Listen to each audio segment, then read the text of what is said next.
Imagine you're wrapped in a blanket, listening to heavy rain against the glass. You feel an overwhelming sense of coziness. That comfort is an ancient survival reflex. For our early hominid ancestors, a thunderstorm meant the things trying to eat them in the dark had finally stopped hunting. We call this deep affinity for rain Pluviophilia. It represents a stable, integrated pattern of sensory processing, where your brain interprets the sounds and smells of a storm as a biological signal for threat reduction and deep relaxation. To understand why our bodies react this way, we have to look through the lens of evolutionary psychology. This field operates on a specific premise. Your modern brain is still running on Ice Age software. It was designed to solve recurring problems faced by our ancestors, not to navigate the modern industrialized world. Today, a sunny day means a trip to the park. But on the Pleistocene savanna, environmental perception was a matter of life and death.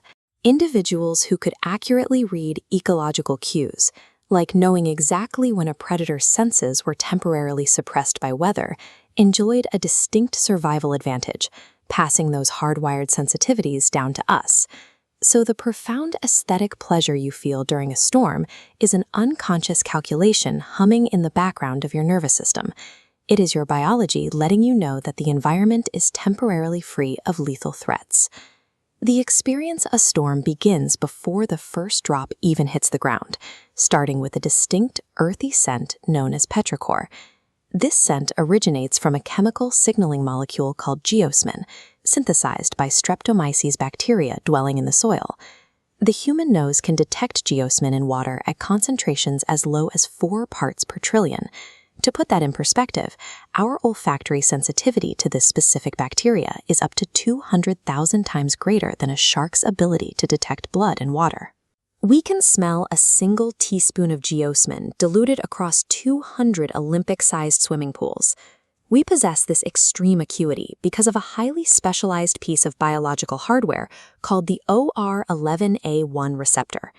As early humans navigated severe seasonal droughts, individuals who could smell distant, approaching storm fronts or locate fertile, moisture-rich soils survived to pass on their genetics.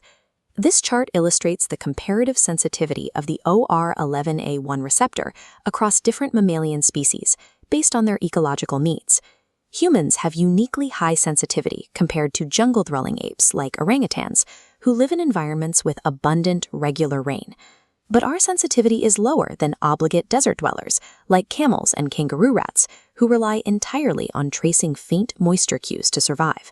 When those trace amounts of geosmin hit your nasal cavity, the sensory data takes a unique path.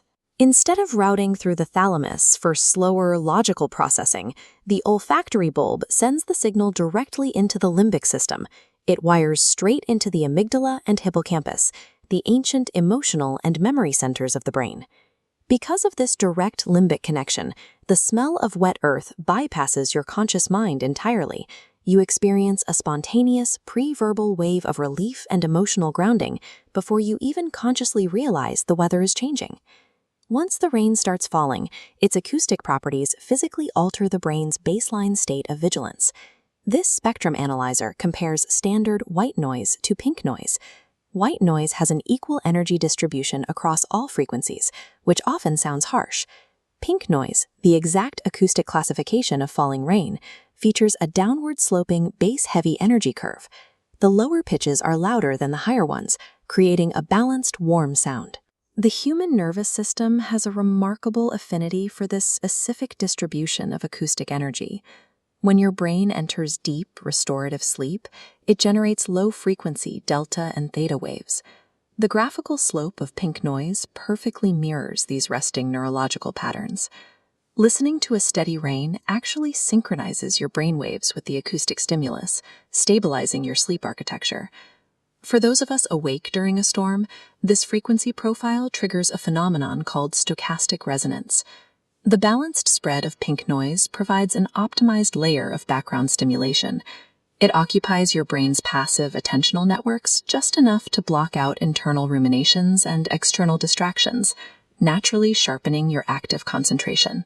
In our evolutionary past, human hearing served as a persistent 360-degree alarm system, constantly monitored by the anterior cingulate cortex for irregular sounds, like snapping twigs. The steady sound of rain acts as a thick sensory mask that covers those unpredictable environmental anomalies. When the chaotic sounds of the wild are covered by the predictable frequencies of a downpour, your brain recognizes a drop in target anomalies. There is simply less sensory data to evaluate.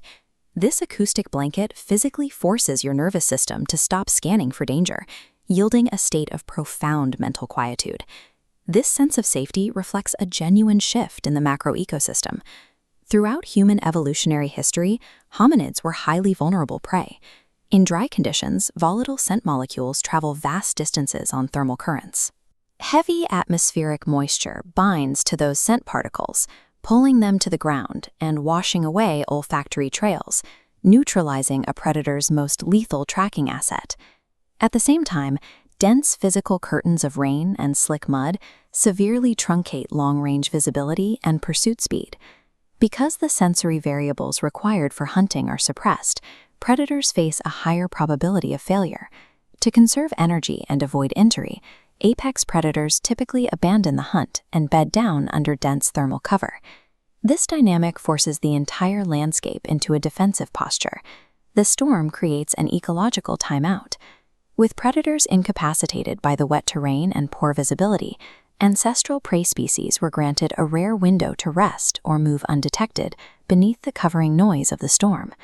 We magnify this evolutionary safety signal based on where we physically experience the storm. The geographer J. Appleton proposed Prospect-Refuge theory, which states that humans have an innate drive to seek environments that offer prospect, a clear visual field to spot threats, combined with refuge, a secure, enclosed hiding spot. We possess a deep spatial instinct to keep our backs protected from unseen, creeping hazards. A modern home sitting in a rainstorm represents the absolute pinnacle of this theory.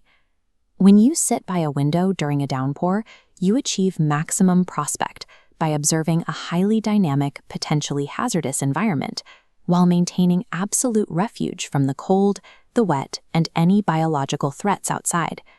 This juxtaposition delivers a reinforcing psychological reward. The brain recognizes the successful acquisition of optimal shelter during a hazardous event, releasing dopamine as it confirms you have acquired safety and conquered the environment. The arrival of a storm is also a tangible physical event. As a storm front rolls in, it brings rapid shifts in ambient air temperature and atmospheric pressure. Your body's internal baroreceptors and somatosensory systems detect these drops instantly. For a nervous system prone to hypervigilance, this heavy, cooling air acts as a physiological depressant. As the atmospheric pressure drops, it automatically triggers your parasympathetic nervous system. This physically forces your body to transition out of a chronic flight state and downregulates your metabolism into a restorative, rest and digest mode. Beyond the biology, a storm offers immense sociological relief in our hyper-industrialized world. Sunny days carry an implicit, relentless pressure to be active, productive, and visible. Inclement weather hands us a universally accepted permission slip to pause.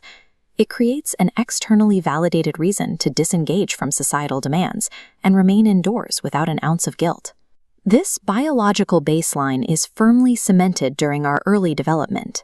If you experienced rainy days as a child in a positive context, being allowed to skip chores, staying home from school, and feeling the coziness of home, your developing brain built a powerful emotional scaffold. It permanently linked the sensory inputs of rain to absolute, unbothered safety. Our love of rain reflects millions of years of mammalian adaptation, playing out across overlapping neural networks. For the modern pluviophile, a dark, rainy afternoon is an evolutionary homecoming, a biological broadcast echoing from the Pleistocene, telling your nervous system that it is finally okay to let your guard down and rest. Thanks for watching. Let us know your favorite rainy day memory in the comments below, and don't forget to subscribe for more deep dives into the psychology of everyday life.